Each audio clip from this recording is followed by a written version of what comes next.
सृष्टि में हमें परमेश्वर दिखता है। నీరు, గాలి, వెలుతురు అంటే సూర్యుడు, ఆకాశం, భూమి ఇదంతా కూడా పంచభూతాలుగా మనం చూస్తుంటే हम इन पंच तत्वों को देखेंगे, जैसे पानी, हवा, आग, पृथ्वी, सूरज को देखते हैं। దేవుణ్ణి స్తుతించకుండా ఉండలేవు. దేవుడు చేసే ప్రతి పని కూడా అది మంచిదే. वो भला है, ఎప్పుడు కూడా ఆయన వ్యర్థమైన పని చేయడు. कभी भी वो बेकार का काम नहीं करता। ఆయన ఏ వస్తువును సృష్టించినా ఆ వస్తువు ఉపయోగదాయకంగానే ఉంది కానీ వ్యర్థంగా ఆయన అనవసరంగా సృష్టించాడు. అది ఎందుకు ఆయన తెలియకుండా సృష్టించడానికి మాత్రం లేదు. अगर परमेश्वर ने कुछ भी वस्तु की सृष्टि की है तो उन्होंने किसी प्रकार का यानी कि बिना उपयोग का नहीं बनाया है। కానీ ఇంకొక విషయం ఏంటంటే एक और बात क्या है, దేవుని ఆత్మ పొందుకున్న భక్తులు మనకి ఏమని సెలవిచ్చారంటే परमेश्वर की आत्मा पाए हुए भक्तगणों ने क्या कहा, ఆ ప్రకృతిని మనం చూస్తున్నప్పుడు इस प्रकृति को हम देखते हैं, మనకు ఆ ప్రకృతిలో దేవుని యొక్క కార్యాలు గుర్తొస్తాయి. इस प्रकृति के अंदर परमेश्वर का काम दिखाई देता है। అందుకే చూడండి, इसलिए देखिए, మనిషి కంటే ముందు దేవుడు ప్రకృతిని సిద్ధపరిచాడు. इंसान से पहले परमेश्वर ने प्रकृति को ही बनाया है, ప్రకృతిని చేశాడు ముందు. प्रकृति को बनाया है। మనుషులు మరి ఆ దేవుడు చేసిన కార్యాన్ని ఆ ప్రకృతిని చూసి దేవుణ్ణి స్తుతించాలని. परमेश्वर ने इसलिए बनाया कि मनुष्य उस सृष्टि को देखे, उस प्रकृति को देखे और परमेश्वर की महिमा करे। దేవుడు ఎక్కడ ఉన్నాడు? परमेश्वर कहाँ है? దేవుడు ఎక్కడ ఉన్నాడంటే దేవుడు ఎలా మనం గమనించాలి, परमेश्वर को कैसे पहचाने, ఎలా కనుగొనాలి అంటే कैसे ढूंढे, ఆయన సృష్టిలో మనం చూడాలి. उनकी सृष्टि को हमें देखना होगा। సృష్టి ద్వారా మనం तो తెలుసుకోవాలి. सृष्टि के द्वारा हम जान सकते हैं। దేవుని ఎవరు చూడలేదండి. परमेश्वर को किसी ने नहीं देखा ఆయన है। పరలోకంలో మరి ఆకాశ మహా ఆకాశం ఉత్తర సభాపర్వతమైన సింహాసనం మీద ఉన్నాడు ఆయన. वो स्वर्ग में यानी कि आकाश महाआकाश के उत्तर सभा पर्वत में स्वर्ग में है, वो सिंहासन के ऊपर। కాబట్టి అక్కడికి ఎవరు పోలా ఇంతవరకు, अभी तक कोई वहां गए नहीं है, ఆయనకి ఎవరు పోలేదు ఇంతవరకు, कोई नहीं गए वहां अभी तक, ఎవరు కూడా ఆయన ఇంతవరకు ఎవరు కూడా చూడలేదు, किसी ने उनको देखा तक भी नहीं है, అక్కడికి ఎవరు వెళ్ళలేదు. वहां कोई गया भी नहीं। కాబట్టి इसलिए మరి ఆయన ఎలా కనుగొనాలంటే फिर हम उनको कैसे ढूंढे, ఈ ప్రకృతిని చూసినప్పుడు प्रकृति को देखते हैं। తర్వాత దేవుని భక్తులు పరిశుద్ధాత్మ ద్వారా ప్రేరేపించబడి ఆ అదృశ్య దేవుని మనకు ప్రకటించారు. तो परमेश्वर के भक्तगणों ने पवित्र आत्मा के द्वारा प्रेरणा पाके उस अदृश्य परमेश्वर को लेके हमें बताया है। కాబట్టి మనం ఇక్కడ జాగ్రత్తగా మనం గమనిస్తే ध्यान से देखिए, ఈ రోజు జాగ్రత్తగా మనం కొన్ని వాక్యాలు పరిశీలిద్దాం. कुछ वचनों को हम गौर करेंगे आज। చూడండి ప్రియులారా, देखिए, రోమాపత్రిక रोमियो की लिखी हुई पत्री, రోమాపత్రిక అందరూ తీయండి. रोमियो की लिखी हुई पत्री को खोलेंगे। రోమాపత్రికలో 1వ అధ్యాయం గనుక మనం తీస్తే, पहला अध्याय को देखें, 1వ అధ్యాయం 20వ వచనం గనుక మనం చూస్తే, वचन 20 को देखेंगे। ఆయన అదృశ్య లక్షణములు అనగా ఆయన నిత్య శక్తియు దేవత్వమును జగత్తుత్పత్తి మొదలుకొని సృష్టింపబడిన వస్తువులను ఆలోచించుట వలన తేటపడుచున్నవి కనుక వారు నిరుత్తరులై ఉన్నారు. अनदेखी गुण अर्थात उसके सनातन सामर्थ्य और परमेश्वरत्व जगत की सृष्टि के समय से उसके कामों के द्वारा देखने में आते हैं, यहाँ तक कि वे निरुत्तर है। అర్థమైందా మీకు? समझ में आ गया? అంటే ఆయన నిత్య శక్తియు ఆయన యొక్క దేవత్వమును జగత్తు ఉత్పత్తి మొదలుకొని సృష్టించిన వస్తువుల ద్వారా ఆలోచించడం తేటపడుతున్నదట. यानी कि उसके सनातन सामर्थ्य और परमेश्वरत्व जगत की सृष्टि के समय से उसके कामों के द्वारा देखने से आता है, కనుక వారు నిరుత్తరులైరి. इसलिए वे निरुत्तर है करके लिखा। నిరుత్తరులైరి అంటే ఏంటంటే ఇక్కడ ఎక్స్క్యూజ్ లేదు ఇక్కడికి. निरुत्तर यानी कि और कुछ वो बोल नहीं पा रहे हैं, అంటే భూమి పాలు కాదు ఇది. ఇక వాడు తప్పించుకోలేరు. यानी कि बच नहीं सकते, వాళ్ళ పాపానికి మిష లేదు ఇక. उनके पाप के लिए कोई अंत नहीं है, అంటే దేవుడు ఏది దాచలేదు. यानी कि परमेश्वर ने कुछ छुपा के नहीं रखा। అందుకే 21లో ఏం రాయబడిందంటే వచనంలో 21 में क्या लिखा है, వారు దేవుని ఎరిగియు ఆయన దేవునిగా మహింపరచలేదు, కృతజ్ఞతాస్తుతులు చెల్లింపడం లేదు కానీ తమ వాదముల యందు వ్యర్థులైరి అన్నాడు. इस कारण की परमेश्वर को जानने पर भी उन्होंने परमेश्वर की योग्य बढ़ाई और धन्यवाद ना किया, परंतु व्यर्थ विचार करने लगे, यहाँ तक कि उनका निर्बुद्धि मन अंधेरा हो गया। అర్థమవుతుందా? వారి అవివేక హృదయములు అంధకారం ఆయన అంటున్నాడు. उनका निर्बुद्धि का मन जो है अंधेरा हो गया। వారు జ్ఞానులు మనం చెప్పుకొని బుద్ధిహీనులు అయిపోయారు. कहते हैं हम ज्ञानी हैं मगर बुद्धिहीन हो गए हैं। एक बात कहना है, దేవుని ఎరగని వారు, దేవుని జ్ఞానం లేని వాళ్ళు, ఈ లోక జ్ఞానం టన్నున్న ఆ జ్ఞానం బుద్ధిహీనతే. परमेश्वर को जो नहीं जानते हैं उनके पास इन संसार का ज्ञान बहुत ज्यादा है, फिर भी इनके पास ज्ञान ना होने के बराबर है। ఎందుకని చెప్పండి? क्यों बताइएगा? బుద్ధిహీనత ఎందుకంటే क्यों बुद्धिहीनता है? ఆ జ్ఞానం వలన మనకి దేవుని యొక్క తత్వము, దేవుని యొక్క మహిమత్వము, దేవుని యొక్క తేజము మనకు తెలియదు. उस ज्ञान की वजह से परमेश्वर का ईश्वरत्व और परमेश्वर का सामर्थ्य हमको नहीं मालूम, మనం తెలుసుకోలేవండి. हम नहीं जान पाते हैं। అందుకనే అంటాడు, इसलिए कहता है ఈ पौलुस, లోకముగా జీవిత ప్రయోజనం, इस संसार तक ही जिएंगे तो क्या फायदा होगा? ఈ లోక జ్ఞానము संसार का ఎంత ज्ञान అన్నాడే. मूर्खता करके बताता है। ఆయన విశ్వాసులకు ఉత్తరాలు రాస్తున్నప్పుడు, विश्वासियों को चिट्ठी लिखते वक्त, సంఘాలకు ఆయన పత్రికలు రాస్తున్నప్పుడు कलिसियों के लिए उन्होंने जब पत्रिकाएं लिखी ఈ हैं, లోక జ్ఞానము ఎర్రితనం, इस संसार का ज्ञान जो है मूर्खता है। ఇక్కడ బతకడానికి పనికొచ్చుద్ది. ये हाँ संसार में जीने का काम आएगा, కొన్నిసార్లు తెలివిగా తప్పించుకోవడానికి పనికొచ్చుద్ది. कई बार दिमाग से बच निकलने के काम आएगा। అది ఈ యొక్క సంసారంలో ఎలా బతకాలో మనకు తెలుస్తుంది. तो इस संसार में कैसे जीना है इस संसार का ज्ञान बताएगा, కానీ పరలోకానికి వెళ్ళడానికి మాత్రం పనికిరాదండి. लेकिन स्वर्ग में जाने के लिए बिल्कुल काम नहीं आएगा। అందుకనే వాళ్ళు జ్ఞానులు అయ్యారంట, తాము జ్ఞానులు అని చెప్పుకొని బుద్ధిహీనులు అయిపోయారు. इसलिए उनके बारे में लिखा है कि वो अपने आप को ज्ञानी बताता है मगर वो मूर्ख है। ఉదయాన్నే ప్రకృతిని ఒకసారి చూడు, अब एक बार प्रकृति को देखो, సాయంకాలం ఒకసారి చూడు, शाम को एक बार देखिए, గృహాన్ని బయటికి వెళ్ళి చూడు, घर से बाहर निकल कर देखिए, ఒకసారి ప్రకృతిని చూడు, एक बार प्रकृति को देखिए, ఆకాశాన్ని చూడు, आकाश की ओर देखो, సూర్య చంద్ర నక్షత్రాలను చూడు. सूर्य चांद और तारागण को देखो। నిజంగా మన ఆత్మ శుద్ధమైపోయింది, मान लीजिए अगर हमारी आत्मा शुद्ध हो चुकी అంటే है, మన ఆత్మ రక్షించబడింది, यानी कि हमारी हमारा आत्मा बच गया है, మన ఆత్మ కడగబడింది. हमारी आत्मा धुल चुके हैं। అయితే చూస్తుంటే अगर देखे तो ఈ సృష్టిలో దేవుడు కనపడతాడు. इस सृष्टि में हमें परमेश्वर दिखता है। నీరు, గాలి, వెలుతురు అంటే సూర్యుడు, ఆకాశము, భూమి ఇదంతా కూడా పంచభూతాలను కనుక మనం చూస్తూ ఉంటే हम इन पंच तत्वों को देखेंगे, जैसे पानी, हवा, आग, पृथ्वी, सूरज को देखते हैं।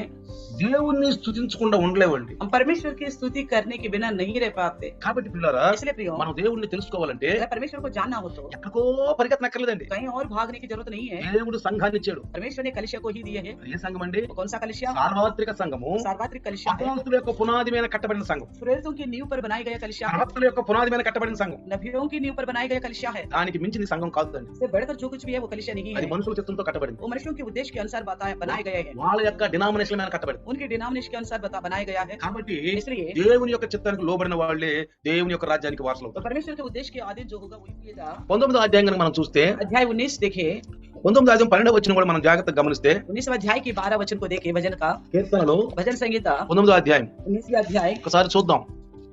19వ అధ్యాయంలో 12వ వచనం 19वें अध्याय का 12वें वचन 12వ వచనం ఏం రాయబడిందంటే, తన పొరపాట్లను కనుగొని వాడెవడు, నేను రహస్యముగా చేసిన తప్పులు క్షమించి ఉన్న ఆ తప్పులు క్షమించి నన్ను నిర్దోషిగా తీర్చుము అంటాడు. है अपनी भूल चूक को कौन समझ सकता है, मेरे गुप्त पापों से तू मुझे पवित्र कर। అంటే అర్థం ఏంటి ఇక్కడ? इसका मतलब क्या है? దేవుడు సృష్టిలో ఈ సృష్టిని చూస్తున్నప్పుడు ఈ సృష్టిలో దేవుడు ఉన్నాడని బయట ఎక్కడ కూడా మనం పాపాలు చేయడానికి పూనుకోమండి. अगर हमें ये मालूम पड़ता है सृष्टि को जब देखते हैं परमेश्वर है, तो हम पाप करने के लिए आगे नहीं आएंगे, చూస్తున్నాడు దేవుడు. क्योंकि हम जानते हैं कि परमेश्वर देख रहा ఇదే है। మన బైబిల్ చెప్తుంది. यही बाइबल हमें बताता है। క్రైస్తవ్యం మనం నేర్పుతుంది ఏం తెలుసా? मसीहत्व हमें क्या सिखाता है? నిజంగా క్రైస్తత్వం మనకి ఏం నేర్పుతుందంటే, सच में मसीहत्व क्या सिखाता है? దేవుడు చూస్తున్నాడు. परमेश्वर देख रहा है। నువ్వు ఇంట్లో ఏదైనా పాపం చేస్తున్నావు, आप घर में पाप करते हो, నువ్వు నాలుగు గోళ్ల మధ్యన పాపం चार చేస్తావు, दीवारों के बीच में पाप करते हो, ఎవరు చూడకుండా పాపం చేస్తావు, कोई नहीं देख रहे करके पाप कर रहे होंगे, పబ్లిక్ గా పాపం చేస్తాం. तो खुल्लम खुल्ला पाप कर रहे होंगे। దేవుడు చూస్తున్నాడు. यानी कि परमेश्वर देख रहा है। ఆ భయం మనకు ఉంటదండి. अगर इस प्रकार का भय होगा तो ऐसा नहीं करेंगे। అందుకనే దావీదు మహారాజు इसलिए राजा दाऊद ఏమంటున్నాడు? क्या कहता है? నేను రహస్యముగా చేసిన తప్పులు క్షమించి నన్ను నిర్దోషిగా తీర్చుము. यानी गुप्त पापों को तू क्षमा करके पवित्र कर करके बोलता है। మన రక్షణలోకి వచ్చినాక हम उद्धार में आने के बाद పాపాలు ఒప్పుకోవాలండి. पापों को मानना होगा, తప్పకుండా ఒప్పుకోవాలండి. जरूर मानना होगा। నువ్వు ఒప్పుకోకపోతే ఒప్పుకో. अगर अभी तक नहीं माना हो तो अभी पश्चाताप करो। ఒప్పుకోకపోతే ఆయన పాపాలు క్షమించడు. अगर हम अपने पापों को नहीं मानेगा तो वो ఒకవేళ नहीं क्षमा దేవుడు తెలుసు करेगा। అనుకుంటున్నారేమో. शायद आप सोचते हो कि परमेश्वर तो जानता है। బైబుల్ అంతా కూడా ఆయన చిత్తము, बाइबल सारा जो है उनका इच्छा है, ఆయన స్వభావము. उनका स्वभाव ఈ है। 66 పుస్తకాలు ఆయన స్వభావం. ये 66 किताब जो है उनके स्वभाव को लेके बताया। స్వభావానికి విరుద్ధంగా ఏ పని చేయడు. वो अपने स्वभाव का विरुद्ध कुछ भी काम नहीं करेगा। అంబేద్కర్ గారి చట్టంలో 302 ఏంటండి? అది హత్య.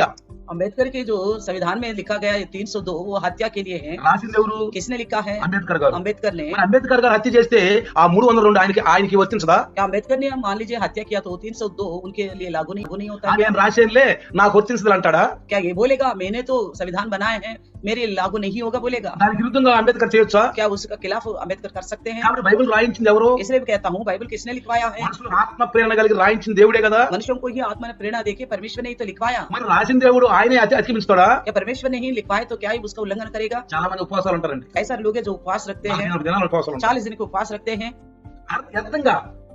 అనర్థంగా ఉంటారు. तो बेमतलब की उपवास रखते हैं, ఆయన వాక్యాన్ని పరిశీలించి ఉండరు. वचन को फरकते हुए नहीं रखते। కొంతమంది ఆయాసపరుచుకుంటారు మన శరీరాల్ని. कुछ लोग अपना शरीर को दुख देते हैं। అంటే ఉపవాసం ఉండదని అంటలా, इसका मतलब मैं उपवास का खिलाफ नहीं हूँ, ఉండాల్సిందే. उपवास तो रहना కానీ है, వాక్యాన్ని తెలుసుకో, लेकिन वचन को जानिएगा। ప్రార్థన చేయాల్సిందే. प्रार्थना तो करना ही है। ప్రార్థన చేసినాక ప్రార్థన దేవుడు వినడు. कुछ लोग प्रार्थना करते तो प्रभु उनका नहीं सुनता, దానిలో క్రమం ఉండదు. क्योंकि उनके अंदर नियम नहीं है। అందుకే శాస్త్రీయ పరిశీలన ఏమన్నాడంటే, इसलिए यीशु ने शास्त्रीय परिचयों से कहा మీరు ఎందుకు బకబక మాట్లాడతారు? आप क्यों बकबक करते हो, విస్తారంగా ఎందుకు మాట్లాడతారు? क्योंकि इतना ज्यादा बोलते విస్తారం हो? అంటే వాక్య పరిధికి వెలపలగా ఉన్న మాటలు. यानी कि बहुत ज्यादा बोलने का मतलब क्या है? वचन से भी परे होके बोलना। అర్థమవుతుందా? समझ में आ रहा है? విస్తారం అంటే ఏంటి మాటలు? बहुत ज्यादा बोलने का అంటే मतलब నేను क्या ఎక్కువ है? ప్రార్థన చేయదంటలా. मैं ये भी नहीं बोलता हूँ ज्यादा प्रार्थना मत నువ్వు करो। ఆత్మలో ఉండి రాత్రి అంతా ప్రార్థన अब చేసుకో. आत्मा में होकर पूरी रात भी प्रार्थना करो, 2 గంటలు ప్రార్థన 2 చేయి. घंटे भी प्रार्थना దేవుడితో करो, ముఖాముఖిగా మాట్లాడు. परमेश्वर से आमने सामने बात करो। కానీ వ్యర్థమైనటువంటి మాటలు, लेकिन व्यर्थ बातें होते हैं ఆ ना, ఫాల్తూ మాటలు तो ఉండకూడదు. बेकार की बातें नहीं होनी ఆయన चाहिए, वो नहीं सुनेगा। ఏమంటే అర్థం ఏంటి? नहीं सुने का मतलब क्या है? ఆయన ఫాల్తూ మాటలే. तो कहेगा ये बेकार की बातें करता है, ఇది వాక్యం అర్థం కాలేదు. इनको वचन नहीं समझ में आया, వాక్యం తెలియదు. इनको वचन नहीं मालूम बोलेगा। కాబట్టి పిల్లారా, इसलिए प्रियो ఇక్కడ జాగ్రత్తగా మనం గమనిస్తే ध्यान से सुने, ఈ లోకంలో ఉన్న ప్రతి మనిషి యోగ్యమైన వాడని బైబిల్ చెప్తుంది. बाइबल कहता है इस संसार का हर एक इंसान योग्य है, ప్రతి ఒక్క వస్తువు కూడా యోగ్యమైందని చెప్తుంది. हर एक वस्तु भी योग्यता के लिए बनाया गया है। కాబట్టి ఇక్కడ మనం జాగ్రత్తగా గమనిస్తే इसलिए देखिए ఇక్కడ బైబిల్ ఏం చెప్తుందంటే, बाइबल क्या कहती है? ఆ 7వ వచనం 19 కీర్తన 19 7వ వచనం, भजन संहिता 19वें अध्याय का 7वां యెహోవా वचन, నియమించిన ధర్మశాస్త్రము యథార్థమైనది అది ప్రాణమును తెప్పరిల్లజేయును. यहोवा की व्यवस्था खरी है, वह प्राण को बहाल कर देती है। అది బుద్ధిహీనులకు జ్ఞానము పుట్టించును. యెహోవా శాసనము నమ్మదగినది, అది బుద్ధిహీనులకు జ్ఞానము పుట్టించును.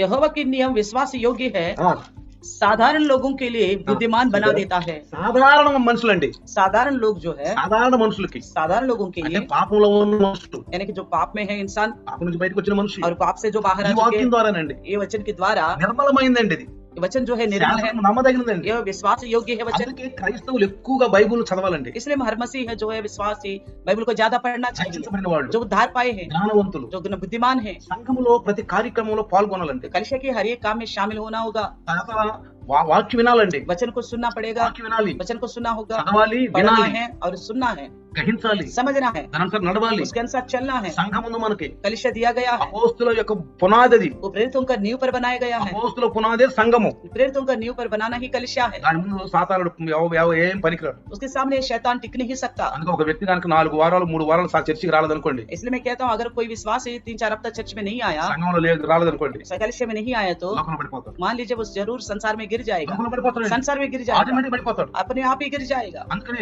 సంఘాన్ని కూడా వ్యర్థంగా ఆయన మరి సిద్ధపరచలేదండి. तो इसलिए कहता हूँ कलिसिया को उन्होंने बेकार में नहीं बनाया है। అందుకే చూడండి, इसलिए देखिए మీ సామెతలు కనుక మనం చూస్తే नीति वचन में देखिए 16 సామెతలు 16 తీయండి ఒకసారి. 4వ వచనంలో యెహోవా ప్రతి వస్తువును దాని పని నిమిత్తము కలుగజేసెను.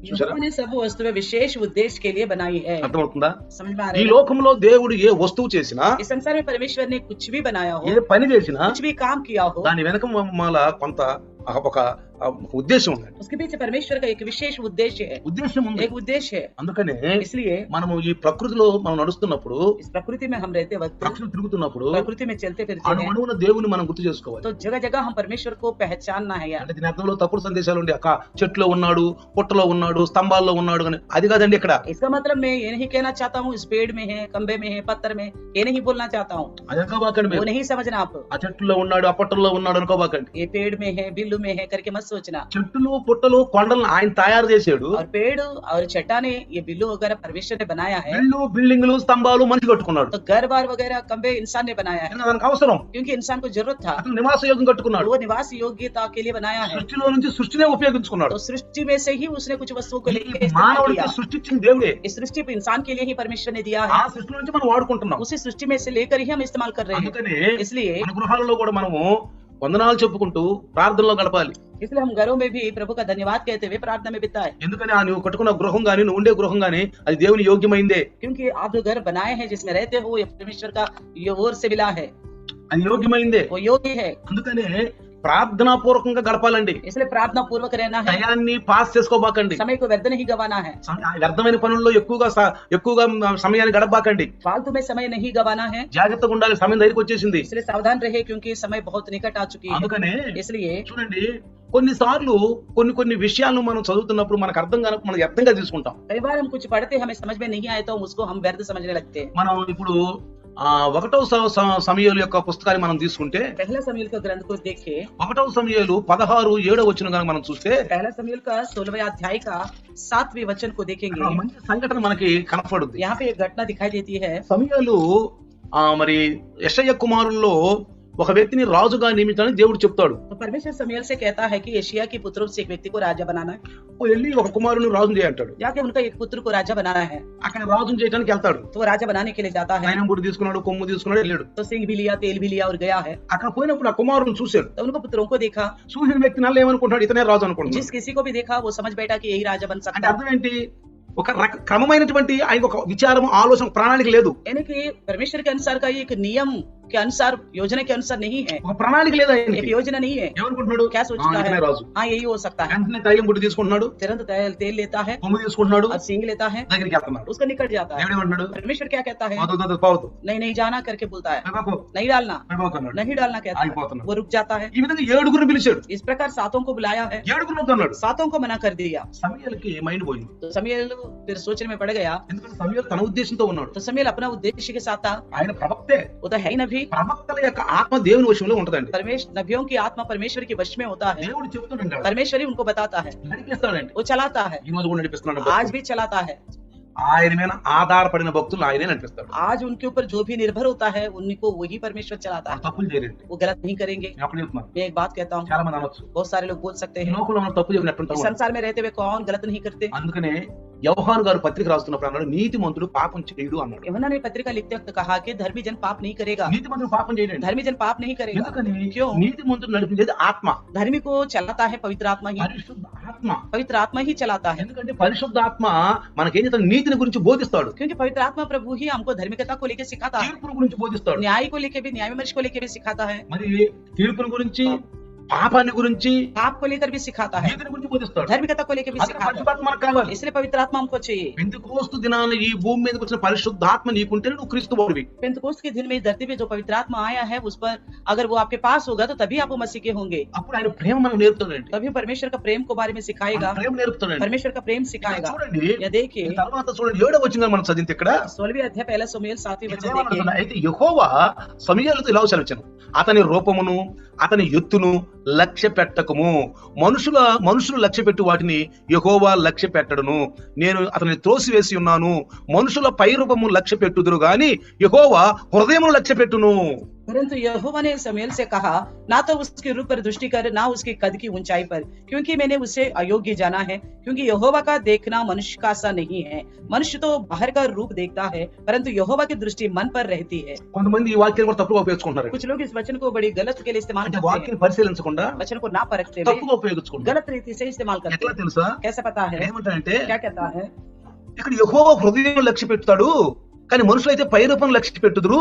కాబట్టి నా హృదయం బాగానే ఉంది, కానీ మీరు పైన చేస్తున్న శాస్త్రాలు మీరు గమనించబాక అన్నట్టు కొంతమంది అనుకుంటారండి. कुछ लोग बोलता है कि परमेश्वर का दृष्टि तो मन पर रहती है, मगर मनुष्य तो बाहर के रूप को देखता है, इसलिए मेरे मन के अंदर परमेश्वर है, मेरे ऊपर कुछ भी होता है हाव भाव उसको ध्यान नहीं देना। పైకేమో భక్తి లేని వారుగా కనపడతారు, అన్ని శాస్త్రాల్లో కూడా భక్తి లేని వారు కనపడతారు. ऊपर से देखने से ऐसा लगता है व्यवहार उनकी भक्ति नहीं है इनके पास, భక్తి లేని వారు కనపడతారు. ऐसा दिखता है कि भक्ति नहीं है उनके पास। కానీ వాళ్ళు ఏమంటారంటే, वो लोग क्या మా कहते हैं? దేవుడు హృదయాలను చూడండి మీరు అంటాడు. तो वो लोग कहते हैं कि परमेश्वर हृदय को देखता है, मेरे हृदय में भक्ति है बोलते మీరు हैं, హృదయాలను చూడండి, मेरे हृदय को నా పై देखिए, పనులు చూడబాకండి, मेरे ऊपर के कामों को मत देखना बोलते हैं, హృదయం చూడండి అంటాడు. मेरे हृदय को देखो बोलते हैं। బైబిల్ ఏమంటుంది? लेकिन बाइबल क्या कहती है? యేసుప్రభు గారు ఏమన్నారు? मसीह यीशु क्या హృదయం कहता है? ఏంటంటే మనిషి పై వేషం కనపడుద్ది. जैसा हृदय बढ़ता है वैसे ऊपर का वेशभूष दिखता है, यीशु ने बोला। ఈ వాక్యం కూడా తప్పుగా తీసుకుంటున్నారు. इसलिए वह लोग इस वचन को भी गलत में इस्तेमाल करते దేవుడు हैं। హృదయాలు చూస్తాడు परमेश्वर हृदय को देखता है అని తప్పించుకుంటున్నారు చాలా మంది. ऐसा बोलकर निकलने का कोशिश करते हैं। మీకు ఈ రోజు ఒక మంచి ఎగ్జాంపుల్ చెప్తాను. मैं आपको एक दृष्टांत बताऊंगा। మన యొక్క ప్రతి విషయంలో మనం ఎన్నిక చేయని వస్తువు అది.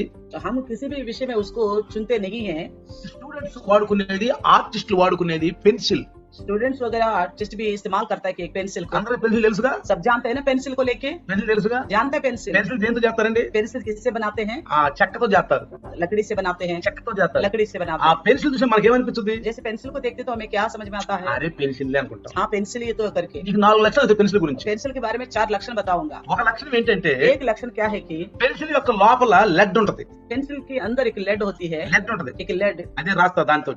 वही लिखता है। పైన చెక్క ఉంటది, లోపల లెడ్ పెడతారు. तो ऊपर तो लकड़ी होती है, अंदर लेड होता है। అయితే అది ఏ కంపెనీదైనా, అది పైకి ఎంత అందంగా ఉన్నా, తలతలలాడే రంగు రూపు ఉన్నా గానీ జాగ్రత్త, అది పనికి రాకపోతే అది నిష్ప్రయోజనమే.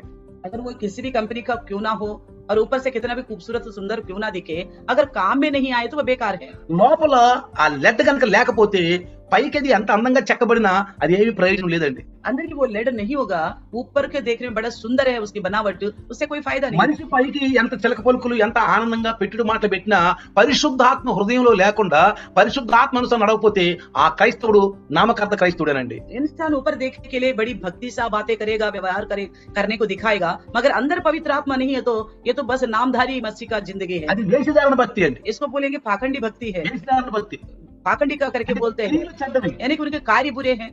వాళ్ళేమంటారు? वो क्या कहते పై हैं? కార్యాలు చూడద్దు, तो आप वो बोलते हैं ऊपर के कामों को मत నా देखो, హృదయాన్ని చూడమంటాడు. मेरे हृदय को देखो बोलते हैं। కానీ దేవుడు ఏమంటున్నాడు? लेकिन परमेश्वर क्या कहता హృదయం है? ఉన్నట్టు పై కార్యాలు వస్తాయి जैसा అంటున్నాడు. हृदय बढ़ता है वैसे ऊपर का हाव ఆత్మ बदलता है। చెడిపోతే కార్యాలు కూడా अगर చెడగొడతాయి. आत्मा बिगड़ गए तो काम भी बिगड़े हुए होंगे। ఇక్కడ మనం జాగ్రత్తగా గమనిస్తే, अगर यहाँ पे हम ध्यान से देखें, ఇక్కడ మన పెన్సిల్ విషయం చూస్తే, पेंसिल को लेके देखते हैं, ఈ యొక్క మనలో ఉన్న ఆత్మను చూసారా? हमारे अंदर जो आत्मा है అది లెడ్. वो लेड की बराबर है। పైన శరీరము ఏటికి పనికిరాదండి. ऊपर की ये जो शरीर है कुछ काम का नहीं है। పైన ఈ పెన్సిల్ చెక్కను చూసారా? तो ऊपर की जो पेंसिल के ऊपर की लकड़ी जो दिखा है చాలా ఉంటది. ना, बड़ा सुंदर दिखता है। ఆ లెడ్ లేకపోతే ప్రయోజనం अगर लेड नहीं है तो क्या फायदा है? అది నిష్ప్రయోజనమే. वो बेकार का है। మనలో కూడా ఆత్మశుద్ధి లేకపోతే हमारे अंदर आत्मा में शुद्धता नहीं ఒక है। క్రైస్తవుడిగా ఏది మనం చేస్తుంది? एक मसीह होने के नाते हम कैसे रहेंगे? మన పనులు ఎలా ఉంటాయి? हमारा कामकाज कैसे हैं? ఇది మనం జాగ్రత్తగా इस గమనించాలి. बात को पहचानना है। రెండోది दूसरी विषय, పెన్సిల్ అప్పుడప్పుడు మనం బ్లేడ్ తో చెక్కుతాం పెన్సిల్ ని. पेंसिल को हम छीलते हैं। ఎందుకని? क्यों? మన చోంచి చక్కగా వచ్చి చక్కగా రాయటానికి. अच्छी तरह चोंच ముక్కుగా. बने, अच्छी तरह लिख सके बोल के। షార్ప్నర్ తో బాగా ఏం చేస్తాం మనం చెక్కతాం. या तो शार्पनर लेके भी अच्छी तरह उसको सिलते हैं। పెన్సిల్ ని చెక్కుతున్నప్పుడు మనం అనుకుందాం పెన్సిల్ కి ఎంత బాధ వేస్తుందండి. तो उसको सिलते वक्त पेंसिल को कितना दुख होता होगा हम सोचे। మీ మీ ఎక్కడ గుండె దగ్గర నుంచి కత్తెట పెట్టి అక్కడ నుంచి ఇట్లా తీసుకుంటూ వస్తున్నారు అనుకోండి, మీకు ఎంత బాధ వేస్తుందండి. मान लीजिए आपकी छाती के गर्दन के नीचे से लेकर आप वो एक चाकू से ऐसा खरोचते हुए नीचे तक लाए तो आपका कैसा महसूस होगा? రంపంలో పెట్టి మిమ్మల్ని తిప్పుతున్నారు అనుకోండి, ఎట్లుంటది?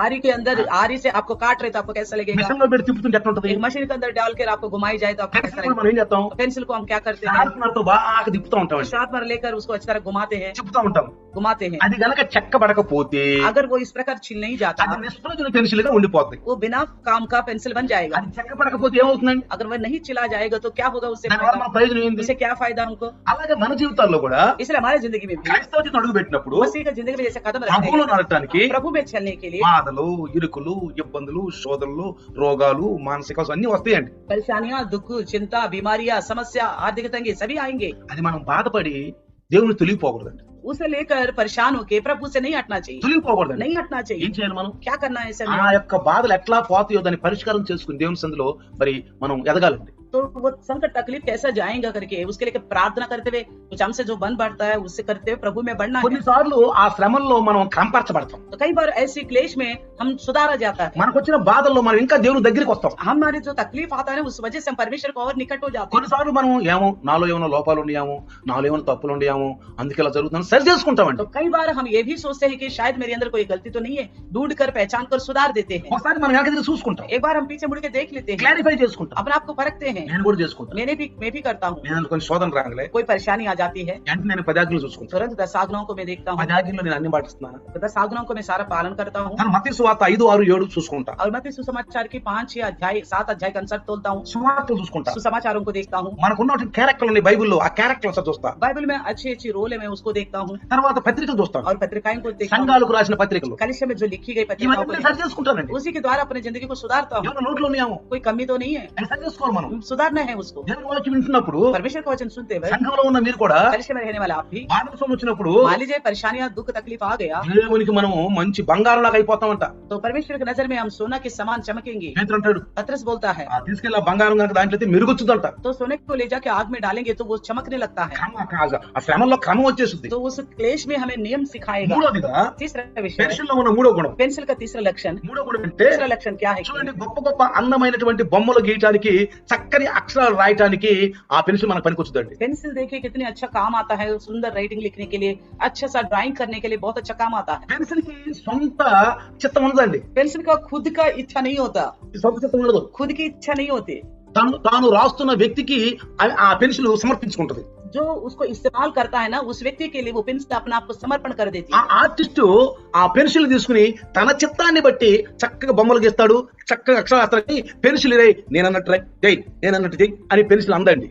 तो वो चित्रकार जैसा उसके दिमाग में आता है, जैसा सोचता है वैसा उसको बनाता है, पेंसिल के द्वारा लिखने की कोशिश करता है। मगर पेंसिल ये नहीं बोलेगा अरे जो मैं कहता हूँ वैसा ही लिखो, मेरी मर्जी के अनुसार करो, ऐसा नहीं बोलेगा पेंसिल। పెన్సిల్ విద్యార్థి చేతిలో, ఆర్టిస్ట్ చేతిలో, రచయిత చేతిలో చక్కగా మలచబడుద్దండి. तो पेंसिल जो है, जो एक छात्र है उसके हाथ में, आर्टिस्ट के हाथ में, जो चित्रकार के हाथ में अच्छी तरह जैसा उनकी मर्जी के अनुसार बन जाता తన है, చేతిలో మలచబడుద్దండి. उन्हीं की इच्छा के अनुसार बना जाता है, మంచి మంచి బొమ్మలు గీయటానికి వీలవుతుందండి. अच्छी तरह तस्वीरें की बनाने का काम आता है। కాబట్టి యేసు ప్రభు చేతిలో మనం ఉన్నాం, इसी प्रकार हम मसीह यीशु के हाथ में है, రక్షణలో మనం ఉన్నాం. उद्धार में है। మన సొంత నిర్ణయాలు ఎప్పుడు తీసుకోవచ్చు. इसलिए हम कभी भी खुद की ओर से निर्णय नहीं लेना है, సొంత అభిప్రాయాలు ఇప్పుడు ఉండకూడదు. खुद की अभिप्राय नहीं होनी चाहिए, సొంత ఆలోచనలు खुद ఉండకూడదు. के विचार के अनुसार नहीं चलना चाहिए।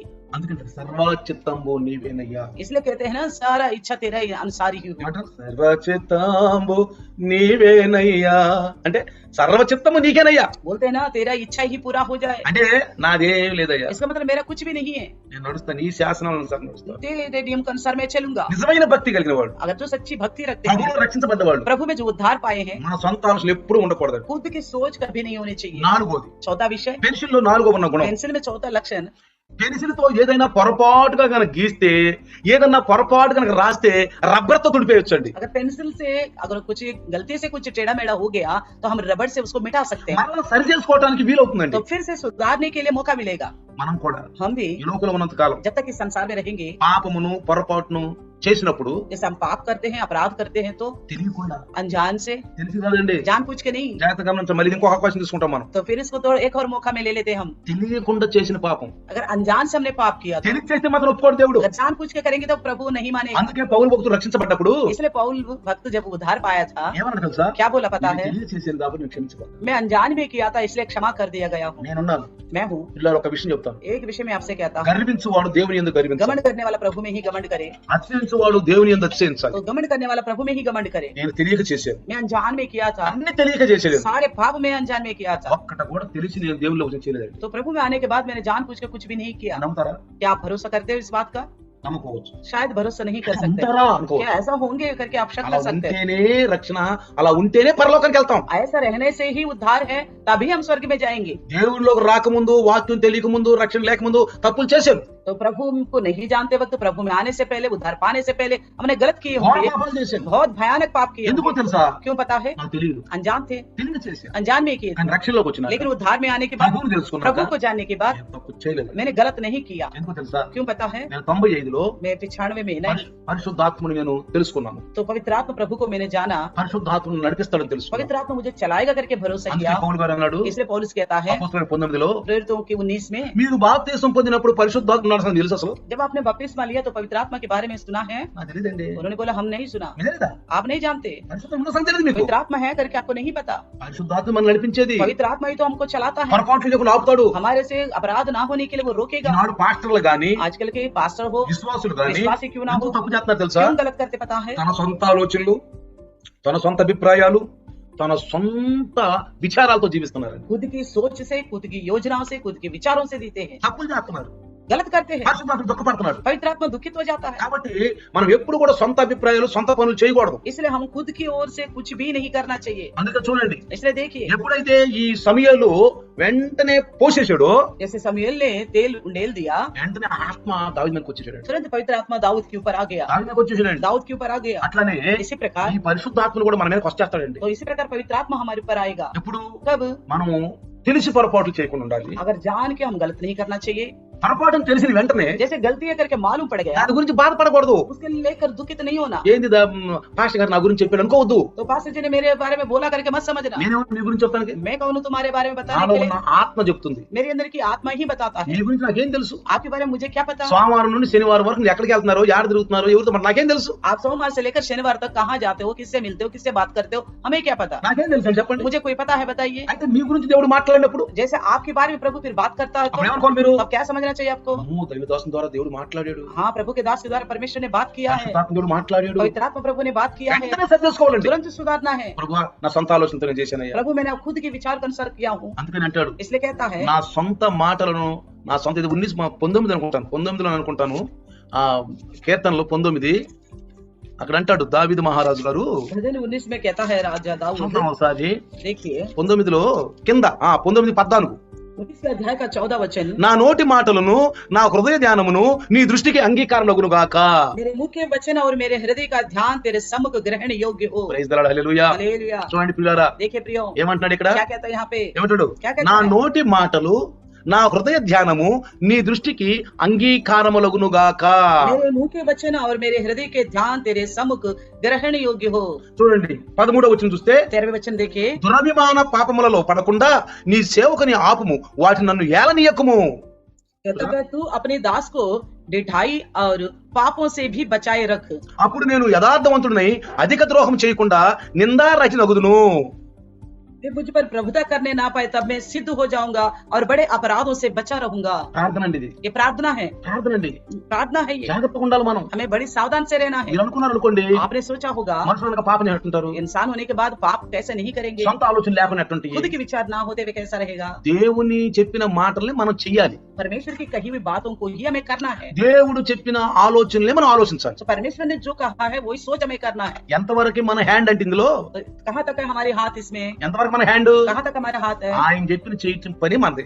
वो जो कहता है वही हमें करना है बस। అసలు ఆయన ఏం తినమంటే అదే తినాలి. तो वो जो बोलेगा वही खाना होगा। అందుకంటే భక్తుడు పానము చేసినను భోజనము చేసినను ఆయన మహిమ కొరకే. इसलिए भक्त कहता है कि खाना भी खाए पानी भी पिए परमेश्वर की महिमा के लिए। అది ఇంకొకటి చెప్తాను, एक और बात कहता हूँ, దేవుని పనికి మనం ముందు పరిగెత్తాలండి. परमेश्वर के काम के लिए हमें आगे दौड़ना है, పరిగెత్తాలండి. दौड़ना అప్పుడు है। ఆ శరీరము దేవుని కొరకు మంచి మంచి స్ఫూర్తిగా తయారవుతుందండి. तो वो शरीर जो है परमेश्वर के लिए बड़ा फुर्तीली होगा। అర్థమవుతుందా? समझ में आ रहा మనం దేవుని దగ్గరికి వచ్చి పాపాలు ఒప్పుకోవాలండి. है। प्रभु के पास आना होगा, पापों को मानना ఆయన पड़ेगा। క్షమిస్తాడు, वो क्षमा करता है, క్షమిస్తాడు పాపాలు. क्षमा करेगा जरूर। జాగ్రత్తగా గమనించండి. ध्यान से सुनना, మళ్ళీ చేయబాకండి, ఇక फिर से मत करना, చేయబాకండి. फिर दोबारा मत करो। మనం ఎవరినన్నా ఒకరిని వై పాపం చేయబాకు అన్నాం, अगर हम मान लीजिए किसी से हमने कहा पाप मत करो, పాపం చేస్తున్నాడు, वो पाप कर रहा है, పాపం చేయక బాయ్, अपने बोले मत करो भाई। నువ్వు కూడా చేస్తున్నావు అంటే अगर बोले तू भी तो कर रहा है करके बोलने से, అంటే ఎవరు చెప్పాలి? तो कौन बताना है। పాపం నుంచి బయటకు వచ్చి మనం చెప్పాలి. तो पाप से जो बाहर आए वही बताना है। పాపం నుంచి బయటకు వచ్చి మా వాళ్ళు సినిమా పాటలు పాడుతూ ఉంటారు, మా యొక్క క్రైస్తవులు మా డ్యూటీల్లో तो मसीह लोग ड्यूटी में पिक्चर के गीत गाते रहते సినిమా हैं, పాటలు పాడుతూ ఉంటారు. पिक्चर का गीत गाते रहते हैं। అప్పుడు నేనేమనాలని, तब मैं उनको क्या बोलूं, ఓ బ్రహ్మాండంగా ఉంది, ఇంకొక పాట పాడు, ఇంకొక సినిమా పాట పాడు, బాగుంది, तब मैं ऐसा बोलूं, ఇంకొక పాట డౌన్లోడ్ చేసుకో, చక్కగా ఉంది పాట तब అంటావా? मैं ऐसा बोलूं क्या, तुमने तो बड़ा अच्छा गीत गाया पिक्चर का, एक और पिक्चर का गीत उसको डाउनलोड करो, वो बहुत अच्छा है, वो गाओ। मैं ऐसा बोलूंगा? ఈ పాట కాదు కానీ ఏ బుల్లోడా బుల్లిముల పాటలు ఆ పాటను ప్రాక్టీస్ పెట్టుకో ये गाना नहीं है, दूसरा पिक्चर का गाना, उसको प्रैक्टिस करो बोलूं? అంటారు. నేను ऐसा बोलूंगा मैं? అన్నాను, मैं ऐसा नहीं बोल सकता। ఏమంటా నా స్నేహితుడిని, मैं क्या बोलूंगा? ఏమైనా సంసాను नाम देखो तो समसन, దేవుని బిడ్డవి, तुम परमेश्वर का है, ఏమైనా సినిమా పాటలు పాడుతున్నావు, क्यों पिक्चर का गीत गाते हो, ఏం పాటలు పాడుతున్నావు, क्या गीत गाते हो, మనసే పాట छोड़ो ऐसे गीत, అంతే.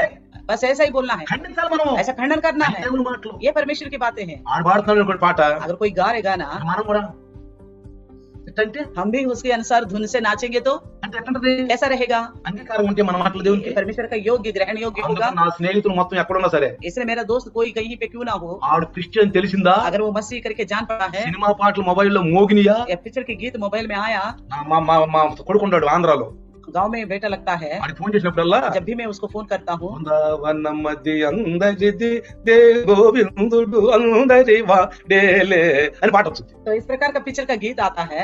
డేయ్ ఎరా ఏం పాట పెట్టుకున్నావు నువ్వు? मैं बोलता है क्या गीत रखा है तुमने, పెదనాన్న ఏం పెదనాన్న, రెండోసారి ఆ మాట నాకు వినపడకూడదు, वो ताओ ताओ करके वो बस ऐसे चुप रह जाता है। फिर मैं बोलता हूँ दोबारा ये गीत नहीं आना चाहिए, రెండోసారి ఆ పాట నాకు వినపడకూడదు, दोबारा ये गीत नहीं आना चाहिए बोलता हूँ मैं, పాట పోయింది, ఆ పాట बस वो गाना निकल जाता है, పోయింది. निकल जाता అదే है। కానీ నేను చెప్పకపోతే अगर मैं नहीं कहता, ఆ రోజుకు పాట పెట్టుకుంటాడు. वो रोज को एक गीत नया रखता रहेगा। మనం ఖండించాలి. हम खंडन करने वाला होना తప్పుని चाहिए, తప్పుని ఖండించడం, పోషించకూడదు. गलत को गलत है करके खंडन करना है, उसका पालन पोषण नहीं करना। అది మన మాటలు దేవునికి యోగ్యంగా ఉంటాయి. इसलिए तभी हमारे मुंह से निकलने वाला वचन परमेश्वर का योग्य होगा। నీ కుటుంబం మీద ఆశీర్వాదం వచ్చిందండి, तो ऐसा में अगर ऐसा डांटोगे तो तुम्हारे परिवार के ऊपर आशीष నీ आएगा, పిల్లల మీద ఆశీర్వాదం వచ్చింది, तुम्हारे बच्चों के ऊपर आशीर्वाद నీ आएगा, భర్త మీద ఆశీర్వాదం आपके వచ్చింది, पति के ऊपर आशीर्वाद నీ आएगा, భార్య మీద ఆశీర్వాదం आपकी వచ్చింది. पत्नी के ऊपर आशीर्वाद आएगा। అర్థమవుతుందా? समझ में आ रहे, మన కుటుంబాలు ఆశీర్వదించబడతాయి. हमारे परिवार आशीर्वाद पाएंगे। అందుకే చూడండి, इसलिए देखिए ఒకటో యోహాను पहला यूहन्ना 2:12 చదవండి ఒకసారి. 2:12 को पढ़ेंगे, ఒకటో యోహాను 2:12 ఒకసారి पहला చదువుతాం. यूहन्ना पत्री दूसरी अध्याय का 12वें वचन को पढ़े। 2:12 ఒకటో యోహాను 2:12 చదువుదాం. फिर बालकों, ఆ, मैं तुम्हें इसलिए लिखता हूँ कि ఉమ్. उसके नाम से तुम्हारे पाप क्षमा हुए हैं। చిన్నపిల్లారా, ఆయన నామమును బట్టి మీ పాపములు క్షమింపడినవి గనుక మీకు రాయిచున్నాను. చూసారా, देखा है చిన్నపిల్లలారా, हे बालकों, మనం రక్షించబడ్డ తర్వాత చిన్నపిల్లలవండి. हम उद्धार पाए तो हम बालक के बराबर है। యేసు ప్రభు అన్నాడు చిన్నపిల్లలాగా అన్నాడు. यीशु मसीह ने भी कहा कि बालकों के बराबर बनो, చిన్నపిల్లలు అవ్వాలి మీరు. मासूम बच्चे जैसे बनना है। అలాంటి వాళ్ళు పరలోకానికి వెళ్తారు. ऐसा लोग ही प्रभु के राज्य में जाएंगे। పెద్దవాళ్ళు చిత్రంగా ఉంటారు, जो बड़े लोग चतुर स्वभाव रखते हैं, పెద్దవాళ్ళు దృష్టి చేస్తా ఉంటారు. बड़े लोग दुष्टता दुर्मार्ग करते हैं, చిన్నపిల్లలు बड़े చేయరండి. लोग छोटे बच्चे नहीं करते हैं। స్వభావంలో శాస్త్రంలో చిన్నపిల్లలాగా ఉండాలి, तो स्वभाव में बुद्धि में बच्चों के बराबर होना चाहिए, జ్ఞానంలోను మంచి పనుల్లోను పెద్దవాళ్ళలాగా ఉండాలి. समझ और अच्छे कामों में बड़ों की तरह रहना चाहिए। క్రైస్తవ జీవితం అంటే నేను అంటాను కత్తి మీద సాము, तो मसीह का जिंदगी जो है तलवार के ऊपर सवार के बराबर है। నుండి చెప్పేది కాదు, तो स्टेज पर चढ़कर बताने वाला नहीं है, ఫంక్షన్ తెలుసుకునేది కాదు, फंक्शन बनाने वाला नहीं है। అది దేవునితో ఒక సంగతి సహవాసం. तो परमेश्वर के साथ संगति है ये। అందుకని పెన్సిల్ గురించి 4 విషయాలు చెప్పాను. अब सुना है हमने पेंसिल के बारे में 4 बातें। ఆ పెన్సిల్ అది మనకు మనిషికి ఉపయోగపడుతుంది. तो जैसे वो पेंसिल इंसान का इस्तेमाल में आता है, పైన చూస్తే అది ఏ ఆకారంలో ఉంటది, ఏ రంగులో ఉంటది. ऊपर देखेगा तो वो कोई भी आकार कोई भी कलर में हो सकता है, ఏ కులంలోనూ ఏ మతంలోనూ ఎక్కడ ఉండొచ్చు మనం. कोई भी जाति धर्म में हम हो सकते हैं, ఇది మనుషులు పెట్టుకున్నారు కదా. क्योंकि इसको तो मनुष्यों ने ఏ बनाया है। జాతి ఏ కులం ఏ మతమైన పర్వాలేదు. कोई भी जाति कोई कुल कोई धर्म का क्यों ना हो, కానీ దేవుని తెలుసుకో, लेकिन परमेश्वर को जानो, దేవుని ఎరుగు, परमेश्वर को पहचानो, దేవుని కొరకు జీవించు, परमेश्वर के लिए जियो, దేవుని పనుల కొరకు జీవించు. परमेश्वर के काम के लिए जियो। అందుకే इसलिए ఎస్తేరు రాణి చూడండి, रानी एस्तेर को लेके देखते हैं, ఎస్తేరును మనం చూస్తే एस्तेर के विषय में देखें, ఎస్తేరు యొక్క జనాంగం యూదులు. एस्तेर के लोग जो है यहूदी हैं, వాడు చనిపోయే సమయం వచ్చేసింది ఇక. उनको मृत्यु होने का घड़ी आप కానీ ఆమె రాణిగా వెళ్ళిపోయింది. उस समय वो रानी थी, దేవుడు రాణిగా చేశాడు ఆమెను. वो परमेश्वर ने ही उसको रानी बनाया। మొద్దకై అంటాడు, मोर्दकै कहता है, "ఓ ఎస్తేరు రాణి, हे एस्तेर रानी, ఇదిగో నువ్వు ఈ సమయం కొరకు అక్కడికి లేవు కదా, इसी समय के लिए तुम वहां पहुंच गई మన होगी, యూదుల పైకి మరి ప్రాణహాని వచ్చేసింది, हमारी यहूदियों की खतरा होने लगा, కాదు రాజు సందికి వెళ్ళు, एक बार तुम राजा के सम्मुख में రాజు जाओ, నిలుచుకుంటాడు. राजा के सामने विनती ఎందుకు करो। నిలుచుకుంటాడు? ఎలాగో ఇది నాకు పిలుపు రాలేదు కదా, वो कहते हैं मेरे लिए बुलाहट नहीं है तो मैं कैसे जाऊं, పిలుపు రాలేదు కదా, बुलाहट नहीं आई నేను ఎట్లా పోయేది? मैं कैसे जाऊं। చూడండి ఇక్కడ देखिए वहां ఎస్తేరు 5 మనం చూస్తే, एस्तेर की पुस्तक 5वें अध्याय का दूसरे वचन देखें, రాజు తన చేతిలో నుండి బంగారపు దండమును ఎస్తేరు తట్టు చాపగా ఎస్తేరు దగ్గరికి వచ్చి దండం యొక్క కొన ముట్టెను అని రాయబడి ఉంది. तो यहाँ पर जब राजा ने एस्तेर रानी को आंगन में खड़ी हुई देखा, तब उसने प्रसन्न होकर सोने का राजदंड को उसके हाथ में था उसकी ओर बढ़ाया, तब एस्तेर ने निकट जाकर राजदंड को नो को छुई। ఈమె దేవుని యొక్క పిలుపు పొందిన ప్రజలండి వీళ్ళు. ये परमेश्वर के बुलाहट को सुना हुआ लोग है। వీళ్ళు ఎవరండి? ये यहूदी कौन है, ఎవరు ఇశ్రాయేలులు? कौन है ये దేవుని इस्राएली? జ్యేష్ఠులు. परमेश्वर के ज्येष्ठ అందుకే है। నిర్గమ 22 ఏళ్ళు అంటాడు, इसलिए 22 ఏళ్ళు అంటాడు, 22 अध्याय का 27 निर्गमन में నేను बोलता है, దయగలవాడును, मैं दयावन परमेश्वर వాడు हूं। నాకు మొరపెట్టిన నేను విందును అంటాడు. अगर वो लोग मुझे पुकारेंगे तो मैं सुनूंगा। చూడండి देखिए మనం కనుక 1వ యోహాను అలా 1వ యోహాను 4:19 కనుక మనం చదివితే, पहला यूहन्ना का 4:19 पढ़ेंगे तो 4:19 చదువుదాం ఒకసారి. पहला यूहन्ना का 4:19 को पढ़ेंगे, ఆ, हम इसलिए प्रेम करते हैं हाँ। कि पहले उसने हमसे प्रेम किया। ఆ, మనము ఎందుకు ప్రేమ, ముందు ఆయన మనల్ని ప్రేమించాడు కాబట్టి మనం ఆయన ప్రేమిస్తున్నాము. उन्होंने हमें पहले प्रेम किया है इसलिए हम उनको प्रेम ఆ करते हैं। ప్రేమ మనకు చూపించాడు. उन्होंने अपने प्रेम को ఇప్పుడు दिखाया है। అక్షవరేషు ముందు ఎస్తేరు ప్రేమించాడు. आश्वेश ने पहले एस्तेर से क्षैश राजा ने एस्तेर से प्रेम किया, ప్రేమించాడు కాబట్టి ఎస్తేరు కూడా ఆయన ప్రేమించింది. एस्तेर से प्रेम किया है इसलिए एस्तेर ने भी उनसे प्रेम ఆ किया। ప్రేమ దండంతో కలిగింది కాదు, वो प्रेम जो है दंड के योग्य ఆయన नहीं था, తెలవకుండా లోపలికి వెళ్ళిపోయింది. वो बिना बुलाए के भी अंदर चली गई। వీళ్ళని వెంటనే ఏం చేశాడు? దండం ఇచ్చాడు. तुरंत राजदंड को आगे पहुंचाया, దండం ఇచ్చేసాడండి. राजदंड को पहुंचाया। కాబట్టి పిల్లలారా, देखे प्रियो, ఒక యోజన, ఒక ప్రణాళిక మనకు ఉంది. एक योजना है हमारे विषय में, అందుకని इसलिए మనం జాగ్రత్తగా మనం గమనిస్తే, हम ध्यान से सुने దేని గురించి కూడా మీరు చింతపడబాకండి అంటాడు. तो किसी भी विषय को लेकर चिंता नहीं ఏమి करना। త్రాగుదమా, ఏమి తిందుమా, ఏది దేని గురించి మనం భయపడదండి. तो क्या खाए क्या पिए क्या पहने करके మనం चिंता बिल्कुल దేవుని नहीं యొక్క करना। ప్రణాళికలో ఉన్న ప్రజలు हम परमेश्वर की योजना के नीचे लोग हैं, క్రీస్తు రక్తంలో కడగబడిన వాళ్ళు. मसीह के लहू से धुले हुए लोग हैं। అందుకని మత్తయి 6:31-33 చదివితే, इसलिए मत्ती की 6वें का 31 पढ़ेंगे तो ఏం తిందుమా, ఏం త్రాగుదమా, ఏం చేద్దామా, ఏం కట్టుకుందామా, నా కుటుంబం ఏంటి, నా పిల్లలు ఏంటి, దీని గురించి మీరు కాదు ఆలోచించాల్సింది. पहले ये मत सोचो मेरा परिवार क्या है, मेरे बच्चे कैसे हैं, मैं क्या कहूँ क्या पहनूं क्या करूँ, इसके लिए नहीं सोचना है। 33 అంటాడు, 6:33లో 6:33 में कहता है, ముందు ఆయన రాజ్యమును నీతిని మొదట ఎదుకో. पहले उनके राज्य और धार्मिकता का खोज करो। ఆయన రాజ్యం భూమి మీద స్థాపించబడింది. उनके राज्य संसार में स्थापना की गई है, సంఘము, उसी को कहा कलिसिया। సంఘము. कलिसिया కాబట్టి పిల్లలారా, इसलिए प्रियो విశ్వాస గృహం అన్నాడండి. उसको बोला गया है विश्वास का परिवार। ఏంటి సంఘము? कलिसिया का मतलब क्या है? విశ్వాస గృహం. विश्वास का गृह करके बताया गया। అందరూ చేరాలండి. इस घर में सभी इकट्ठा होना है, చేరాలండి. सभी इकट्ठा होना है। అపోస్తలుల యొక్క బోధ అండి. ये प्रेरितों का संदेश है। యేసు పరలోకానికి వెళ్ళిపోయినాక यीशु मसीह स्वर्ग में जाने के बाद వాళ్ళు ఎప్పుడు కలిసి ఉన్నారండి. वो हमेशा मिलजुल के ही रहा, ఇంటింటి కలిసి तो ఉన్నారండి. घर घर में आपस में मिला करते थे, మందిరంలో పోయి కూర్చునే వాళ్ళు, मंदिर में जाके बैठा रहते थे, మందిరంలో కలుసుకునే వాళ్ళు. मंदिर में मिला करते थे। देखा, అదే నిజమైన సంఘం. यही है हकीकत की అపోస్తలుల कलिसिया। పునాదిలో కట్టబడి. प्रेरितों की नींव पर बनाया गया है। కాబట్టి పిల్లలారా, इसलिए प्रियो ఈ శరీరం తుచ్చమైంది. ये शरीर जो है बेकार का है, కానీ ఈ శరీరం దేవుడు వాడుకుంటున్నాడు. लेकिन इस शरीर को परमेश्वर इस्तेमाल कर रहे हैं। ప్రకృతిని చూస్తున్నావు, प्रकृति को देखते हो, దేవుడు చేసిన ये ప్రకృతి परमेश्वर का किया प्रकृति है, అన్నిట్లో ప్రభు కనపడతా सब में प्रभु नजर आता है। ఉంది. దేవుడు ఈ ప్రకృతిని చేశాడు, देखो परमेश्वर ने कितना నన్ను सुंदर చేశాడు, मुझे भी बनाया है, నన్ను చేశాడు. मुझे भी बनाया। రేపు ఇంకొక మంచి సందేశం మనం విందాం. तो कल एक अच्छा संदेश को सुनेंगे, ఒక మంచి సందేశం రేపు एक अच्छा संदेश को सुनेंगे। రండి, తల ఉంచుదాం. आइए सर झुकाएं, स्तुति हो। ఇప్పుడు నీ దాసుని ద్వారా మాట్లాడిన మాటలు దివ్యమైన మాటలు మీరు మాట్లాడారు మమ్మల్ని బలపరచడానికి. अभी तक आपके दास अगर आपने बात किया ताकि हम बल पा सके, ఈ లోకంలో మేము పడిపోకుండా ఉండాలి. इस संसार में हम ना गिरने के మా लिए। ఆలోచనలు, మా యొక్క విచారాలు, మా అభిప్రాయాలు నీకు యోగ్యంగా ఉండాలి. प्रभु हमारे सोच हमारे विचार हमारे बातें तेरा ग्रहण योग्य हो। ప్రతి ఒక్కరూ సంఘంలో ఎత్తబడాలి. प्रभु हर एक जो कलिशा में वो जरूर आपके राज्य में उठा लिया जाना, जरूर उठा लिया जाना కుటుంబం है। అందరూ ఎత్తబడాలి. परिवार के सभी सदस्य उठाए ఎవరు जाना है, ఎత్తబడరు. कोई भी नहीं छूटना है। ఇండియన్లో ఫెలోషిప్ని మీరు అయ్యా ఆత్మపై నింపండి నాయనా. प्रभु इंडियन फेलोशिप के विश्वास के आत्मा అనేక మందికి ఆదర్శంగా ఉండడానికి, बहुत सारे लोगों के लिए आदर्श बनने के ఆకర్షణగా लिए, ఉండడానికి సహాయం చేయండి. आकर्षित होने के लिए ప్రతి मदद వ్యక్తి करना, కూడా ఆకర్షణ ఉంటారు हर సహాయం. एक व्यक्ति आकर्षित करने वाला बने प्रभु जी। వాక్యం సైతానికి ఒక సహాయం ये చేయండి. वचन शैतान उठा के ना ले जाने पाए। దాసుని ద్వారా మాట్లాడిన ప్రతి మాట యేసు దీవించును. आपके दास को तरफ बोए गए वचन यीशु के नाम से आशीर्वाद पाए। आमीन. आमीन। परमेश्वर का प्यार, प्रभु यीशु मसीह का महान कृपा, पवित्र आत्मा का सहभागिता आज और कल युगान युग तक सदा काल इम्मानुएल बन के रहे। आमीन। आमीन.